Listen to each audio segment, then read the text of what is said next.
Hello everyone. So now I am here with the second part of historical background, a chapter in M. Lakshmikanth.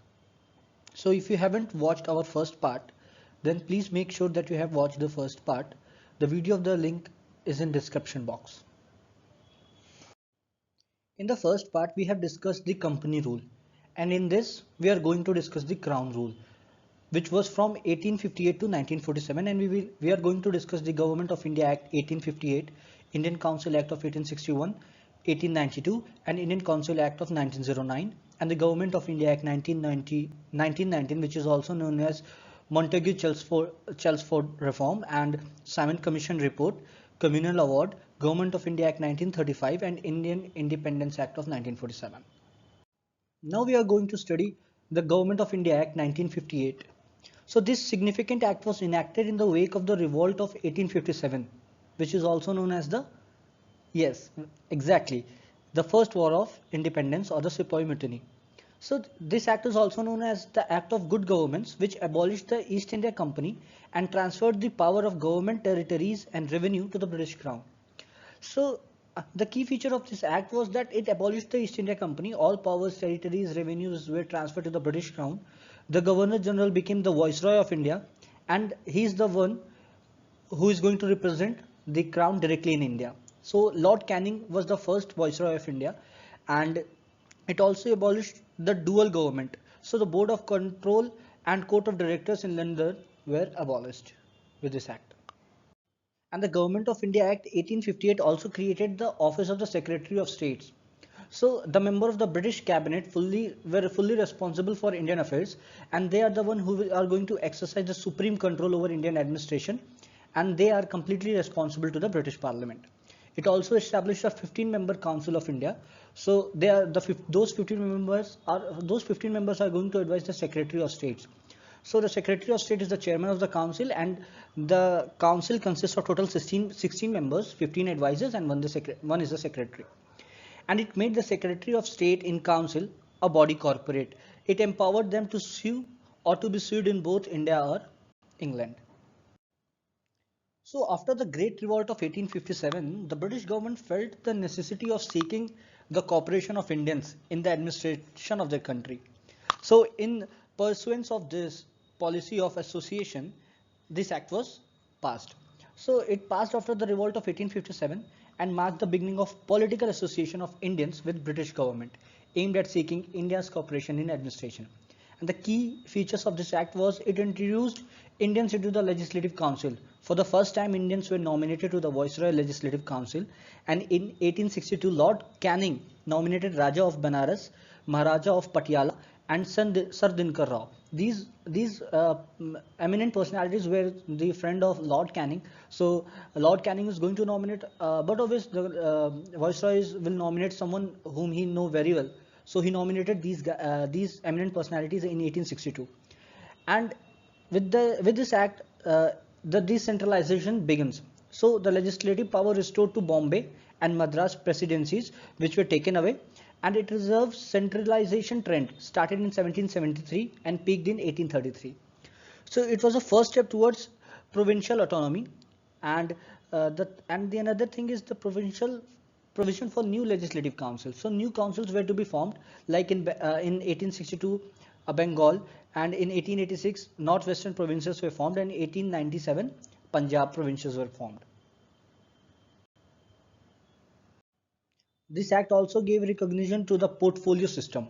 So legally the portfolio system introduced by Lord Canning in 1859 was started, and council members were given charge of specific departments, and they were allowed to issue financial decisions in the department matter, and a power of issuing ordinance. So the viceroy could issue ordinance, and the validity of that ordinance will be for 6 months. Now the Indian Council Act of 1892. So it was a second major constitutional reform after the 1861 Act. It introduced limited representation and budget discussion. Now the Indians can participate in the budget discussion. They can ask questions, but they are not going to vote. They are not allowed to vote yet. So it increased the non-official members. So the number of non-official members in the central and provincial legislative council were increased, but still they are not in majority. and the council were allowed to discuss the annual budget, but no power to vote in its no power were given to vote. They can only comment and debate, and they were also given a right to ask the questions to the executive. Member can ask the question to executive, but it completely depends upon the executive whether they are going to answer or not. and and the last one is that the non-official members were nominated on the by the viceroy on the recommendation of provincial councils of and Bengal Chamber of Council, municipality, district board, universities, zamindaris, etc. So no direct elections, but indirect elections were also introduced in this act. Now the Indian Council Act of 1909, which is also known as Morley-Minto reform, and the person in suit is Lord Morley, who was the Secretary of State for India, and Lord Minto, the Viceroy of India. So expansion of legislative councils. So the central legislative council members were increased from 16 to 60, and the size of provincial councils were also increased, but it depends from provinces to provinces. And there was a change in the composition of central council also, but at the central level the British still dominate, and in the provincial councils they allowed the Indian majority, and also enhanced the deliberative functions. Now the member of the council can ask supplementary questions, move resolution on budget, and discuss matters more freely, but still there were some limitations still. Now this act introduced Indians in Executive Council. First time Indians were included in the Viceroys and Governors Executive Council, and Satyendra Prasad Sinha was the first person who became the member of Viceroys Executive Council as the first Indian law member. And it introduced separate electorates for communal electorate, Muslim members to be elected only by Muslim voters, and Lord Minto became the father of communal electorate. So first legal recognition of communal representation was given, and special representation for groups were also given, like the presidency, corporation, chamber of commerce, universities, and zamindars provide separate representations. Now the Government of India Act 1919, also known as Montagu-Chelmsford reform, came into force in 1921, and it gave gradual introduction of responsible government in India. It divided the subjects, and it separated the central and provincial subjects, like the provinces given power to legislate on provincial matter, and the structure remained unitary. Still the power is at the center. Diarchy was also introduced, like the subjects were divided into two parts: transferred subjects and reserved subjects. Transferred subjects were those subjects which were handled by the minister responsible to the legislature, and reserved subjects were those subjects which were handled by the governor or executive councils, and they are not responsible for the legislature. And and then after that, bicameralism was also introduced, upper house and lower house, like we have in Uttar Pradesh. So at that time it was known as United Provinces. So the upper house and lower house was also introduced, and direct election introduced for the first time in India.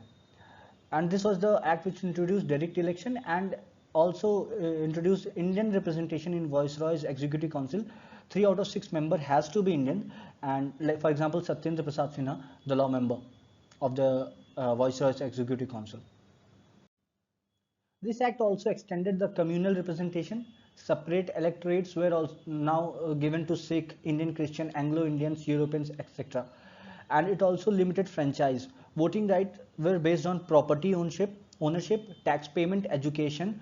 So only a small portion of Indians were eligible to vote. High Commissioner for India.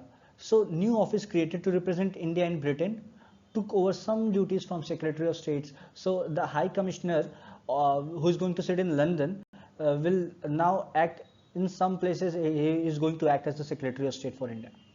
So this was the act which established the Central Public Service Commission, which was set up in 1926. For the first time, it was the first step towards merit-based recruitment, and provincial autonomy in budget were given to the provincial governments. Now the provincial and the central budget were separated for the first time, and the provincial legislature could now pass their own budget. And a statutory commission was passed, a commission to review the act after 10 years. However, it was set up in 1927, just after 6 years. So now the Simon Commission, it came in 1927. So we all know the slogan "Simon Go Back." the slogan was used by Indians because all the members of the Salmon Commission were British, and this was the reason why it was boycotted by Indians. And the Salmon Commission came and suggested the abolition of diarchy, and they also suggested the responsible government in provinces and federation of British India and princely state. And also they continued separate electorate. They suggested to continue the separate electorate. And now after that, the Communal Award of 1932 came by Ramsay MacDonald, a British MP. They extended separate electorates to depressed classes as well. So Gandhiji opposed this because it might lead to affect the unity of our country, and Dr. Ambedkar was in support of the depressed class. And after there was a clash between both of them, but in Pune they signed a Pune Pact Act and they came on a conclusion. Now the Government of India Act 1935, it is one of the lengthiest and detailed act before independence. This act was enacted in 1935 but came into effect in 1937. It is a massive act because it contains 321 sections plus 10 schedules. So this was the act which provided for the establishment of All India Federation consisting of provinces and princely state as a unit. It also introduced three legislative lists: the federal list, which contains 59 subjects over which the center is going to act, and the provincial list over which the provinces will act, which contains 54 subjects, and the concurrent list containing 36 subjects over which the center and the provinces both will act. And it abolished diarchy, and it gave autonomous power to the provinces, and it introduced responsible government in provinces, which came into force in 1937, which means the governor is now going to act on the advice of the minister responsible to elected legislatures. This act also proposed diarchy at the center, which was only proposed, not implemented. So federal subjects were divided into two lists: so reserve list, which was completely controlled by the viceroy, and the transferred list, which was controlled by the ministers. But it was never implemented due to the failed federation. And bicameralism in provinces were also introduced. 6 provinces got bicameral legislatures, that is Bengal, Bombay, Madras, Bihar, Assam, and United Provinces, which is nowadays known as Uttar Pradesh. They composed of legislative assemblies and legislative council, known as the lower house and the upper house.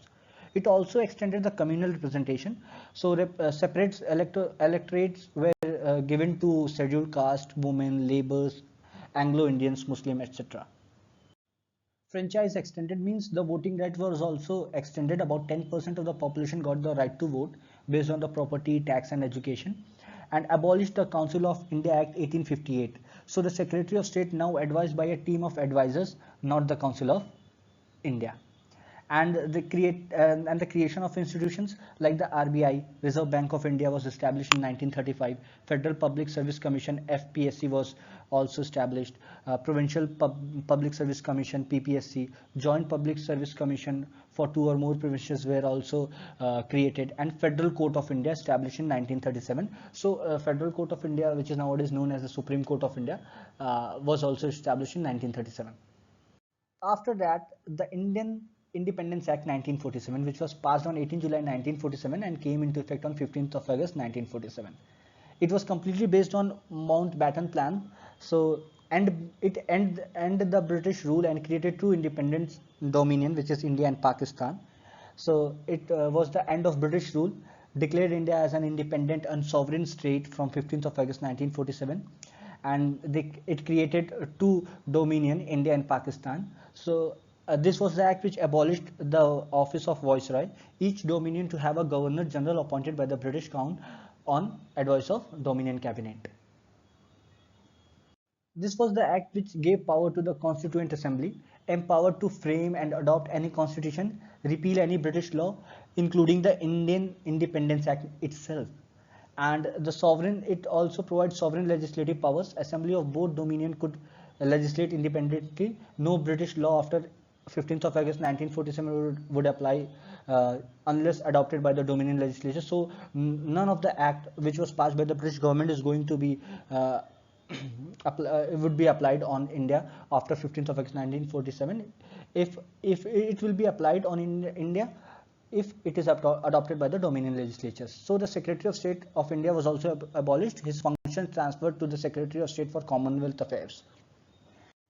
This act also led to the lapse of British paramountcy. The British paramountcy over princely states were ended, and freedom were given to the princely states. States were free to join India or Pakistan. Later, it led to the integration after the effort made by Sardar Patel, and it was also known. It also gave a temporary governance under the Act of 1935 till the new constitution were formed. Both the dominions like the India and Pakistan are going to be governed under the Government of India Act 1935 with few modifications. And at the end of the British monarch, it was the end of the British monarch. Now the Governor General had the authority to assent the bill. This act made the Governor General as the constitutional head. So the Governor General is going to act only on the advice of the Council of Ministers, and the royal title were also changed. So the Emperor of India was removed from the title of British monarch, and few adjustments were made in the civil services. No more appointments to the civil services by Britain, and existing officers who have been appointed by the Britain will retain their rights and privileges until retirement. So guys, this was the second part of a historical background in which we have covered the crown rule, and soon I will meet you guys with the second chapter of Laxmikanth, that is the making of the constitution. Till now, keep learning, keep revising, and please share, like and subscribe the video if you like the video. Thank you so much for watching.